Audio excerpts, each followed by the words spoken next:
journal nous est présenté par Alain Livory. Bonsoir Alain.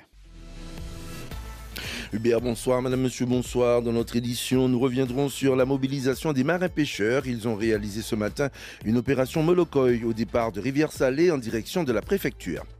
Les professionnels du tourisme à l'heure du développement durable. Durant toute la semaine, hôtels et autres hébergements sont formés aux enjeux écologiques.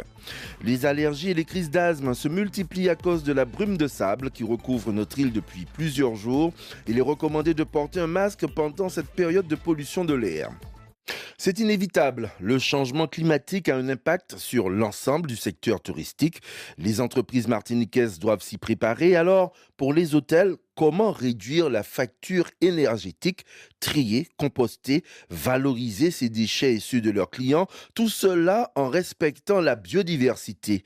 La CCIM, Chambre de commerce et d'industrie de la Martinique, organise une série d'ateliers. Cette semaine est dédiée au tourisme durable. Martine Lheureux, du groupement Stratégie, Résilience et la fresque du climat, en parle à Viviane Mandouki. L'activité de demain, on ne peut plus la prévoir comme on prévoyait avant.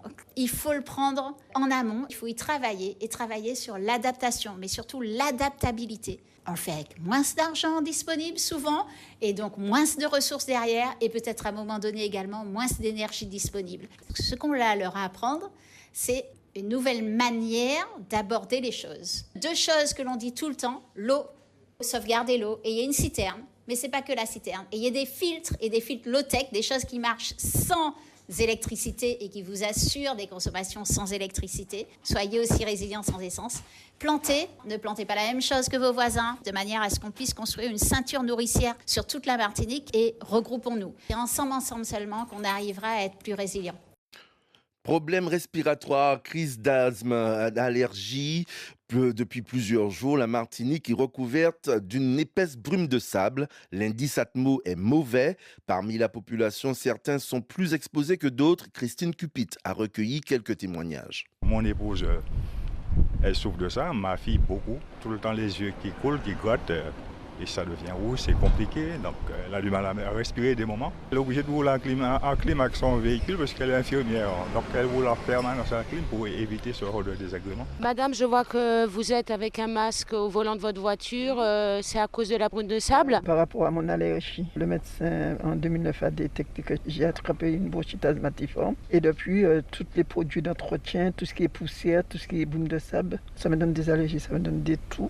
Comme si c'est de la poussière que j'ai dans la gorge. Et je tousse et je suis sous traitement. Vous êtes maman, vos enfants, ils en souffrent ou pas de cette brume de sable qui sévit déjà depuis plusieurs jours sur le territoire? Oui, elle souffre un peu, comme elle est asthmatique. C'est difficile, donc on fait des lavages de nez.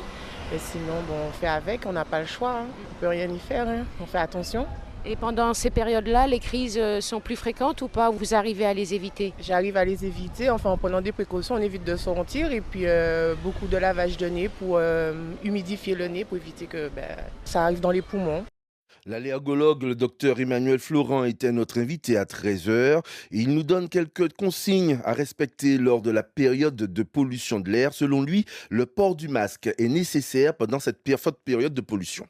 Le reportage de votre collègue, donc il y a une personne qui disait qu'elle fermait, elle conduisait avec la clim. Je pense que c'est souhaitable de ne pas mettre la clim parce que vous augmentez le nombre de particules au niveau du filtre du véhicule et ça augmente la pollution. Donc il vaut mieux porter des masques FFP2, donc ce qu'on appelle les masques. C'est les becs de canard là. Donc, en pareille période, je pense que le port de masque est souhaitable et même fortement recommandé pour éviter d'inhaler les particules. Donc, c'est ce que je conseillerais à la population. Et surtout, de rappeler toujours qu'en pareille période, il ne faut pas faire de jogging, pas aller faire de sport en plein air. Pour les mordus du sport, là, il faut rester chez vous et puis éviter d'inhaler ces particules. Est-ce qu'il faut boire beaucoup? Il faudrait peut-être faire des lavages de nez et puis des gargarismes à répétition pour nettoyer l'arrière-gorge.